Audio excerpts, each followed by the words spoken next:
because the way it's sort of the way that it's portrayed here is using the word Indian is kind of rude.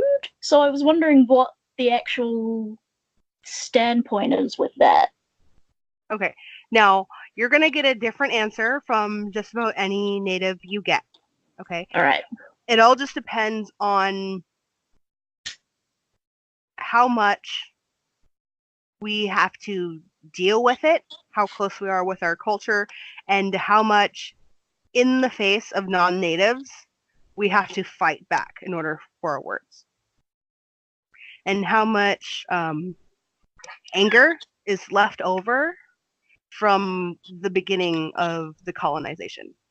So there are some natives who are still extremely angry about this. And you say Indian anything and they'll get in your face. Mm-hmm. Because we are not Indian. We are not from Indonesia. We are indigenous people or Native American people. It can be a really big thing, or some will just be like, I'm an Indian. So it kind of varies between which person you talk to. But for the most part, you'll want to say Native American or indigenous people. Or if you know where that person is coming from, like, you can call me an Omaha or a Winnebago or a Ho Chunk, and that is perfectly fine for me. That is also a very good tip for the audience. I know a lot of people mean well, but they just don't know the words. So that is something you guys out there can take away if you don't take away anything else, which I hope you do. Speaking of things that are not from other people, for other people, another thing that has been thrown around lately with little to no regard for its context is the phrase spirit animal. Yes, spirit animals, which is a little of a tricky subject for me because I'm also a pagan. Mm-hmm. And there is a lot of misuse in various pagan traditions of the word spirit animal. So spirit animal is very culturally tied. Mm-hmm. When you say spirit animal, it means Native American. Yeah. It doesn't mean from anywhere else. Other people or other traditions, other cultures may have something very similar to this, but the specific phrase spirit animal comes from Native American traditions. And a lot of times you won't hear Native Americans saying this. Mm-hmm. Why is that? It's a little derogatory to some of us, depending on who you're talking to and who you're saying this to in the context that you're saying it. Mm-hmm. Okay. So a lot of it can be interpreted differently. What do you guys amongst yourselves refer to it as? The concept.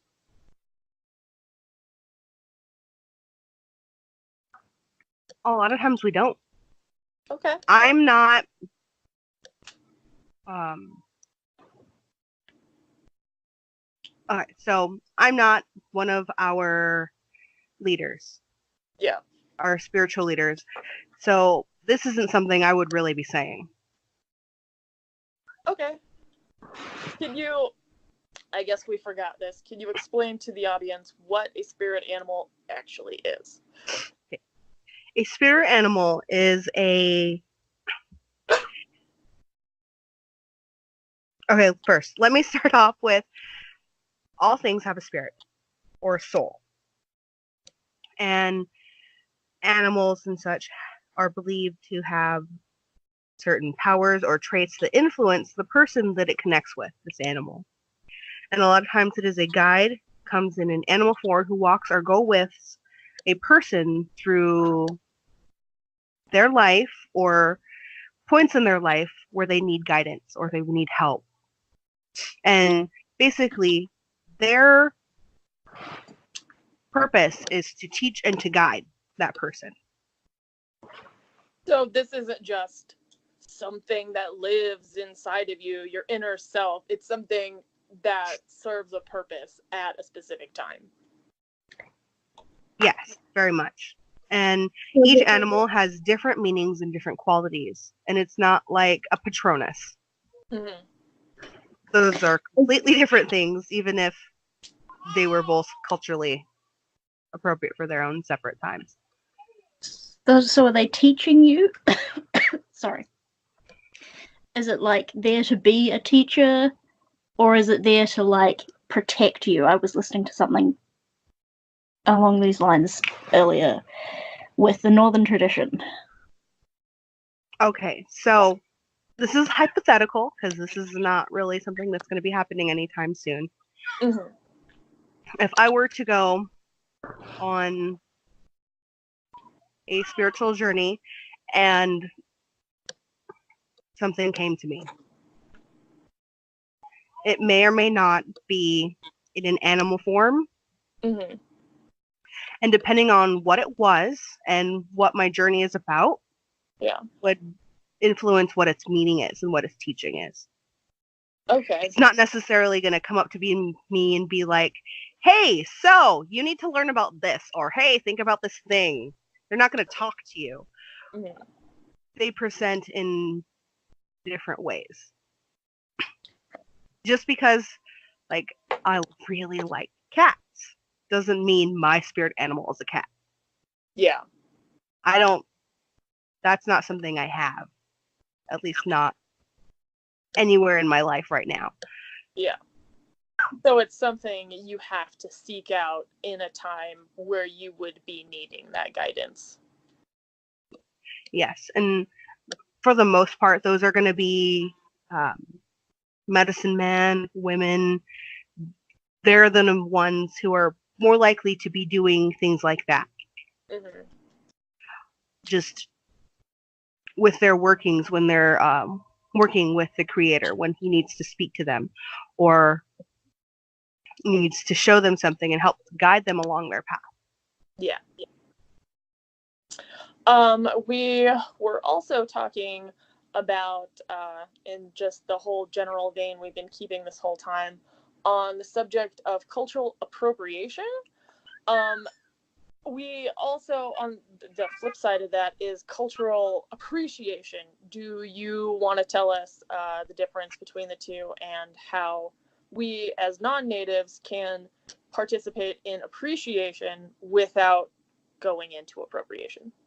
Okay, so the difference between appropriation and appreciation. Appropriation is when you take bits and pieces of a culture Mm-hmm.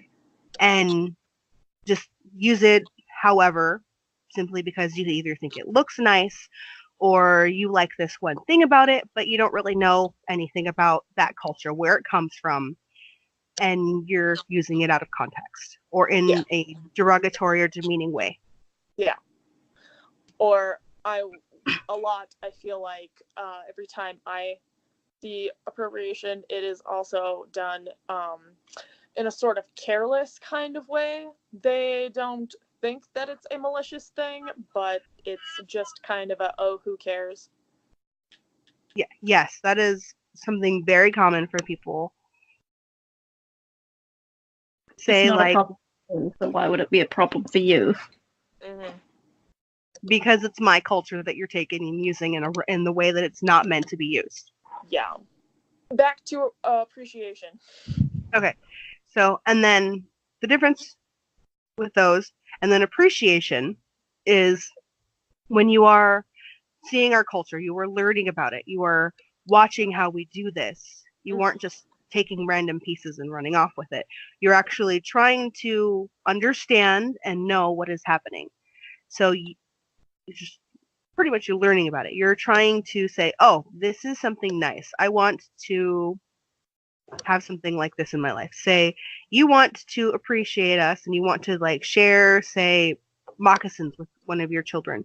Mm-hmm. Appropriating it would be going and buying a random box kit from the store, putting it together, sewing on random beads, and putting it on your kid and letting him run around. Yeah. Appreciation would be buying a set of moccasins, and knowing that this isn't something that's just run around and tore apart. This is something you have to take care of, and like taking it to your child and showing them and letting them know about it and teaching them to take care of it. Mm-hmm. Understanding its context and meaning once again. Because that's a lot of what appropriation is taking everything out of context. And that's all anything is spiritually, is its context. These aren't just things. They're things with meaning. Yeah. And don't just like go to a random store or a random gas station and buy that stuff and be like, oh, I'm appreciating you. Intentions. No. Intentions. No. Buy from a native seller. Buy from a native maker. From a beater or someone who makes the things that you're trying to buy. Uh-huh. And you can ask them about them. Ask where it comes from. Ask about what it's made from. Ask about what the cultural significance is behind the item that you're buying. Mm. If you're going somewhere and you're not sure if you're buying real native wares, then ask. Ask for a certificate. Ask for a tribal ID. Ask for some sort of proof or connection to it so that you actually know what you're getting. Be nice, white people. I'm looking at you, white people. Yeah, do this in a very nice, respectful manner. Don't just walk in and be like, let me see your tribal ID. That's very disrespectful. That is get thrown out. so rude. Don't do that. I feel like I shouldn't have to point that out, but in some cases I do.